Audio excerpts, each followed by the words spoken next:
शहर के चौधरी मुक्ति धाम में नवनिर्मित मंदिर में भगवान शिव की प्रतिमा की स्थापना गुरुवार को की गई। स्वर्गीय पन्नालाल सिपाणी परिवार द्वारा स्थापित प्रतिमा का अनावरण पूर्व मंत्री राजकुमार इरवानी किया। इस अवसर पर इरवानी कहा कि जीव की मृत्यु के पश्चात उसकी आत्मा भगवान शिव में समा जाती है।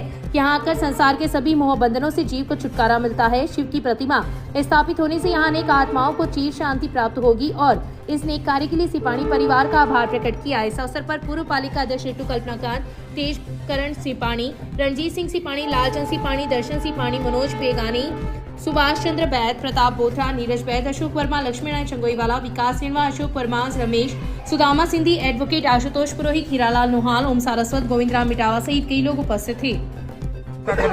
सबसे वो कर्मा को आपने फल दिए वगैरह सबसे दिव्य देवता है। दशरथ जी भी जब भगवान राम बन जान लगे वे आशुतोष तुम ऑर्डर दानी यार तरह दीन जन जानी चित्तु भी कर रहे मेरे पूरे जीवन को तो कर्म को फल है ना जो मिले तेरे हाथ से श्रवण का माता पिता की श्रवण की डेथ हुई अभी का माता पिता शरीर छोड़े तो तने भी पुत्र वियोग में शरीर छोड़ना पड़सी कर्म को फल में गुंडाल से भाई भगवान ने अगर आप माना करा भगवान को करा तो मूर्ति को बहुत महत्व है। मूर्ति पूजा आपने तीन तरह से परमात्मा की प्राप्ति है। एक तो कर्म मार्ग है, एक भक्ति मार्ग है, एक ज्ञान मार्ग है। कर्म भक्ति मार्ग में सबसे श्रेष्ठ मार्ग है वो मूर्ति पूजा है। अब तुरंत पूजा हम भगवान से अब आप लोग दुख सुख भी कह सका जगह में देखो बहुत लोगों ने बात करे हमें मूर्ति से आपको दुख सुख होता है भगवान में वो करो तो बहुत ही सिपाही परिवार को बहुत अभिनंदन करा बहुत आने धन्यवाद दिया कि तो बड़ो काम है। भूतनाथ मंदिर की स्थापना भोलेनाथ ने स्थापित करे है और बाग के लिए कहना के हंसा दो सरवर वैर कागा वया प्रधान जा भी पर घर आपकी सिंह किसका जजमान तो राय देनी है मैंने हंस जगह हुआ जगह तो मैं रमेश जी सिपाही ने भाई उमेश ने मेरीवाल ने भाई अशोक जी गुरुजी नारा ने बहुत बहुत धन्यवाद दूँ। ये लोग राय दे करी गई अगलो काम होनी तो अच्छी राय देनी है ना भी पुण्य को भाग मिले करें। मैं भी बड़ा सौभाग्यवान हूँ सिपाही जी कहो कि भाई ठीक है आप भी मूर्ति प्राण प्रतिष्ठा में शामिल तो मेरे लिए तो बहुत सौभाग्य की बात है। भोलेनाथ की मेरे पर भी कृपा हुई कि यहाँ अगले पावन अवसर पर मैंने भी वो सानिध्य मिले। लोकसभा चुनाव के लिए मतदान दलों को गुरुवार को राजकीय जालान कॉलेज में अंतिम प्रशिक्षण देकर रवाना किया गया। जिला निर्वाचन अधिकारी पुष्पा सत्यानी व एडीएम मंगलाराम की उपस्थिति में दक्ष प्रशिक्षकों द्वारा पोलिंग पार्टी को मतदान संबंधी आवश्यक सावधानियों से अवगत करवाया गया। विधानसभा क्षेत्र के 249 बूथ पर 4 अतिरिक्त बूथ बनाए गए। निर्वाचन विभाग के निर्देशानुसार यूनिट बूथ भी बनाए गए हैं। महिला प्रबंधित, युवा प्रबंधित, दिव्यांग एवं आदर्श बूथ का निर्माण किया गया है। मतदान समय सुबह 7 से 6 बजे तक रहेगा, जिसमें सुबह 7 से 10 बजे तक मध्य मतदान करने वाले मतदाताओं द्वारा पौधारोपण भी करवाया जाएगा। मतदान प्रक्रिया के सुचारू संचालन के लिए निर्वाचन विभाग द्वारा 23 सेक्टर ऑफिसर्स एवं 15 माइक्रो ऑब्जर्वर नियुक्त किए गए हैं तथा 117 बूथों पर वेबकास्टिंग की जाएगी। 3 बूथ पर वीडियोग्राफी भी की जाएगी। सहायक रिटर्निंग अधिकारी अमित कुमार वर्मा ने मतदान कार्मिकों को संबोधित किया तथा भय मुक्त व निष्पक्ष मतदान करवाने एवं सजगता से कार्य करने का संदेश दिया। 10 प्रशिक्षण विक्रम सिंह, शिवशंकर कमा, आनंद प्रकाश सारण, हेमंत कुमार, पवन जोशी द्वारा मतदान दलों को रवानगी से पूर्व अंतिम प्रशिक्षण दिया गया। प्रशिक्षण स्थल पर तहसीलदार गिरधारी लाल, सीबीओ भंवरलाल डूडी, कुलदीप मारोलिया सहित निर्वाचन शाखा के विभिन्न प्रकोष्ठों के अधिकारी व कार्मिक उपस्थित थे। हर एक मतदान केंद्र पे वोटिंग कटआउट और सेल्फी पॉइंट की व्यवस्था की गई है, उसके बारे में मैडम मैं लोकसभा चुनाव 2024 में मतदान प्रतिशत को बढ़ाने के लिए पिंक बूथ पे, युवा बूथ पे और आदर्श बूथ पे इस प्रकार की व्यवस्था की गई है कि वोटिंग कटआउट जो चिंकारा हमारा राज्य पशु है उसका एक कटआउट दिया गया है कि उसके माध्यम से हमें मतदान प्रतिशत को बढ़ाएं। और इसी प्रकार से ये जो सेल्फी पॉइंट बनाया गया है उसमें फोटो खिंचा के और सोशल मीडिया पे जो मतदाता है वो अपनी फोटो अपलोड करेगा जिससे वो प्रोत्साहित होंगे और मतदान और ज़्यादा बढ़ाएंगे। किया गया है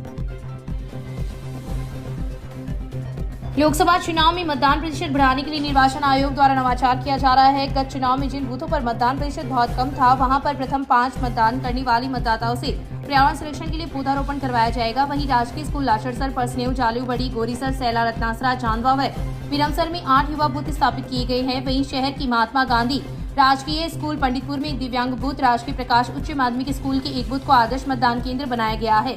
इसके अलावा महिला कर्मचारियों द्वारा संचालित 20 बूथ की स्थापना इस बार की गई, जिसमें Prakash Pathshala, Bajuria, Maruti public school, Jalan school, Mangaldatt Vidyalaya, Raghunath school, Baijnath Bhartiya school, Jayshree school, Jyoti Pathshala, Naveen school, Bapunagar, Gandhi Niketan, Rini कुआं शामिल है। इसके अलावा सभी बूथों पर सेल्फी पॉइंट भी स्थापित किए गए हैं तथा गत चुनाव में 50% से कम मतदान होने वाले बूथों पर वोटियों का होल्डिंग लगाकर लोगों को जागरूक किया गया है। 2,80,000 मतदाताओं वाली विधानसभा क्षेत्र रतनगढ़ में शांतिपूर्ण चुनाव संपादित करवाने के लिए एक एडिशनल एसपी के नेतृत्व में 709 पुलिस अधिकारियों व जवानों ने चुनाव को संपादित करवाने की कमान संभाली है। मिली जानकारी के अनुसार विधानसभा में एक थर्ड जेंडर सहित 1,45,921 पुरुष तथा 1,34,225 महिला मतदाता है, जिसके लिए 249 बूथ पर 4 सहायक बूथ का निर्माण निर्वाचन विभाग द्वारा किया गया है। क्षेत्र में शांतिपूर्ण व भय मुक्त मतदान संपादित हो, इसके लिए निर्वाचन विभाग ने additional SP Sunil Tewatia, DYSP Anil Purohit व प्रहलाद राय, सीआई दिलीप सिंह व रमेश सैनी सहित 709 पुलिस अधिकारियों व जवानों की ड्यूटी विभिन्न बूथों व मोबाइल पार्टियों पर लगाई गई है। क्षेत्र के 22 संवेदनशील व अति संवेदनशील बूथों पर हथियारबंद बीएसएफ के जवान तैनात रहेंगे। वहीं 23 मोबाइल पार्टियां चुनाव होने से लेकर संपन्न होने तक क्षेत्र के विभिन्न हिस्सों में गश्त करेगी। निर्वाचन विभाग से मिली जानकारी के अनुसार 117 बूथों पर वेबकास्टिंग तथा 3 बूथ पर वीडियोग्राफी भी की जाएगी। चूरू की निकटवर्ती ढाणी लाल सिंहपुरा के पास सड़क पर दौड़ रही यात्रियों से भरी एक रोडवेज बस अनियंत्रित होकर पेड़ से टकरा गई। घटना के बाद बस में अफरा तफरी मच गई तथा लोगों की भीड़ लग गई। बस में करीब 65 यात्री सवार थे। यह बस तारानगर से जयपुर जा रही थी, लेकिन ढाणी लाल सिंहपुरा के पास सड़क पर अचानक बेसहारा पशु आने से बस अनियंत्रित हो गई तथा एक पेड़ से टकरा गई। हादसे में यात्रियों की मामूली चोट आई है। बस को चालक जुगल सिंह चला रहा था। तारानगर से रवाना होकर यह बस चूरू के कलेक्टर सदका से रवाना होकर जयपुर की तरफ जा रही थी। उक्त हादसा हो गया। घटना के बाद यात्रियों को गंतव्य तक पहुंचाने के लिए रोडवेज द्वारा वैकल्पिक बस की व्यवस्था की गई। लोकसभा चुनाव के अंतर्गत ड्यूटी पर आए एक कार्मिक की अचानक तबीयत बिगड़ गई। पोलिंग पार्टी रवाना करते समय वन विभाग का कर्मचारी चक्कर आने से गिर गया, जिसे एम्बुलेंस की सहायता से अस्पताल लाया गया, जहां पर डॉक्टर ने उसे मृत घोषित कर दिया। मिली जानकारी के अनुसार तारानगर की वार्ड संख्या 8 निवासी 52 वर्षीय ताराचंद गुरुवार को सादुलपुर में चुनाव ड्यूटी के लिए आया था। पोलिंग पार्टी रवाना करते समय ताराचंद की अचानक तबीयत बिगड़ गई। सहायक रिटर्निंग अधिकारी के निर्देश पर कर्मचारी को अस्पताल पहुंचाया गया, जहां डॉक्टर ने उसे मृत घोषित कर दिया। कर्मचारी वन विभाग में बुचवास गांव में कार्यरत था। मृतक की 2 बेटे व 1 बेटी हैं। सादुलपुर में मतदान दलों की रवानगी के दौरान हुई कार्मिक की मौत को लेकर जिला निर्वाचन अधिकारी ने एक बयान जारी किया है। जिला निर्वाचन अधिकारी पुष्पा सत्यानी ने बताया कि मतदान दलों की अंतिम प्रशिक्षण के दौरान स्वास्थ्य विभाग द्वारा सभी प्रकार की मूलभूत सुविधाएं उपलब्ध थी और प्राथमिक उपचार के दौरान कर्मचारी लालचंद बेलदार एक दफा होश में आकर बैठ भी गया था, जिसे तुरंत अस्पताल में भर्ती करवाया, जहां पर डॉक्टर ने उसे मृत घोषित कर दिया। इस प्रकरण में कार्मिक के स्वास्थ्य को लेकर भी किसी प्रकार की लापरवाही नहीं बरती गई। घटना के बाद जिला निर्वाचन अधिकारी मृतक के निवास पर पहुंचकर शोक जताया। वहीं मुख्य निर्वाचन अधिकारी राजस्थान प्रवीण गुप्ता ने भी घटना को लेकर अपनी संवेदना प्रकट की है। डिस्पैच सेंटर राजपेट से जब हमारी टीम रवाना होने की ट्रेनिंग दे रहे थे, उसी वक्त श्री ताराचंद करके कार्मिक हैं जो कि एकदम से कोलैप्स हुई, तो उनको वहीं की वहीं सीपीआर देने की कोशिश की। वो ऊपर रिवाइव भी हो गए और परंतु वापस जब बेहोश हुए तो उनको हम एम्बुलेंस में ले जाकर हॉस्पिटल लेकर गए थे, जहाँ पर उनको चिकित्सकों ने डेड घोषित किया और पूरे इंतजाम थे उस टाइम पे। वहीं पे एम्बुलेंस भी थी और मेडिकल टीम भी थी, तो सभी तरह से हम लोगों को टेकअप करने की कोशिश की, but it was very unfortunate कि थे। और इसके बाद अभी राज्य सरकार के जो दिशा निर्देश हैं और जो ECI के निर्देश हैं, उसके तहत एक लगभग 20 लाख का एक्सग्रेशिया पेमेंट किया जाता है।